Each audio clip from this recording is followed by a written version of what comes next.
To finish our chapter on studio lighting and special effects, let's look at adding lens effects, or lens flares and glows.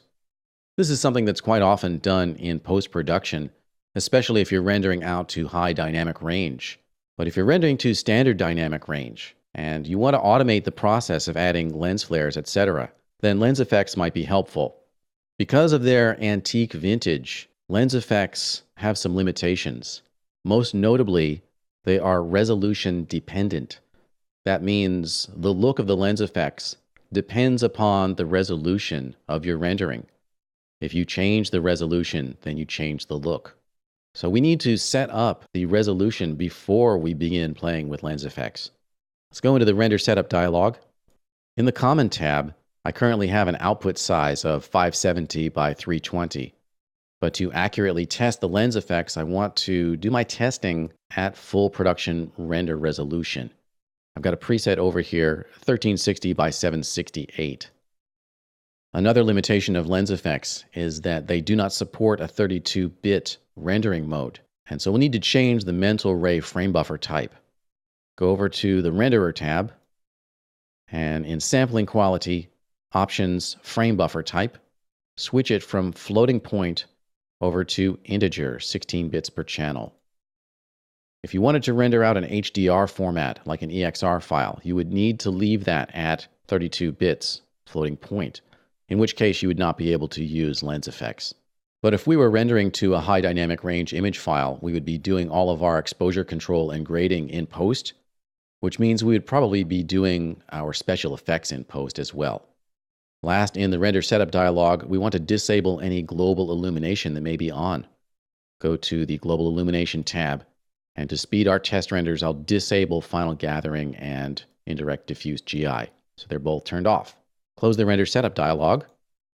Lens effects can be adjusted interactively as long as your scene is lightweight enough. I've got some pretty heavy geometry objects here for the terrain and ground. Let's just hide those. Go into the Layer Explorer and click the I buttons next to ground, near, and terrain to hide those layers. Close the Layer Explorer. To further speed up the interactive rendering of lens effects, we can choose just a region of the frame to render. And I want to place a lens flare on the reflection of the sun in the dome here. But I don't really know where that reflection is until I enable lighting in the viewport. And then I'll know what region of the frame to select. Go up into the viewport menus, the middlemost one, currently labeled Standard. Click on that and choose Lighting and Shadows, Illuminate with Scene Lights.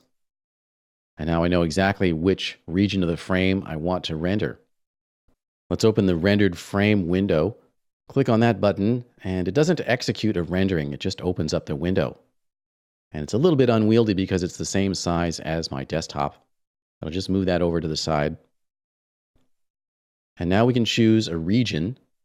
From the rendered frame window in the upper left corner, there's a pull-down list. Area to render, it says View. Click on that and choose Region.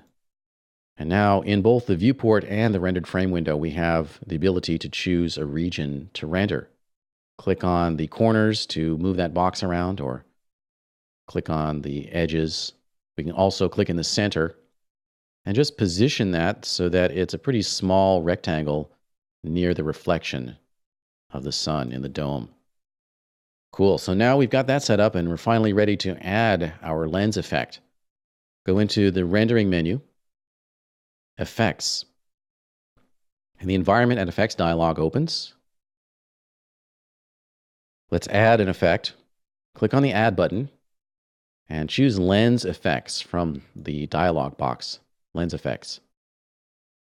Additionally, we need to add an element to that lens effect. Down here under Lens Effects Parameters, we need to add something into this empty field here. Select Glow and click the right arrow, and that creates a glow element in that lens effect. And if we scroll down, we can see there's a globals rollout and also a glow element rollout. So the globals will affect any and all of the entries in the list here. There is one thing I want to change in Lens Effects Globals, and that's just the global size. I'll bring that down to a value of 10. Next, let's go into the glow element. And there are two tabs, parameters and options. Let's go to options first to determine which object in the scene is going to receive the lens effect. In the options tab, we have apply element to, and we can choose lights, image, or image centers. Image is what we want in this case, and we can choose to cause a lens effect to be triggered by a particular object. And that is what we see here, image sources, object ID. Let's enable object ID, and it's got a value of 1.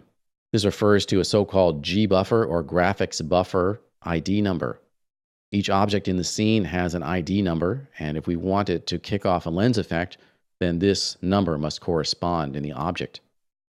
So we can go into our viewport here, and because we're changing our region size, we'll need to press the escape key to escape out of that.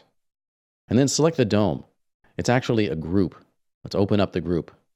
Go to Group, Open, and we want to select just the glass. And to make sure we know what we're selecting, we can go over and reveal the command panel here. Click to select Dome Glass. And there it is, Dome Glass is selected. Let's go into its object properties. Right-click, Object Properties, and in the Rendering Control section under G-buffer, set the object ID to 1, and click OK. And now that object will receive this lens effect. Back in the glow element options, we want to filter for only the brightest part of the image, and that will be the part that glows. Down in Image Filters, enable Bright, and set the value to 255, the highest possible value. And that means that any pixels on the dome that are actually brighter than 255 will kick off a glow. And because this is a high dynamic range shot, that reflection actually is brighter than 1, or brighter than 255 as listed here. Okay, we're ready now to see what this looks like. Scroll back up to the top of this dialog and enable interactive mode. And in the rendered frame window, that region will start to render.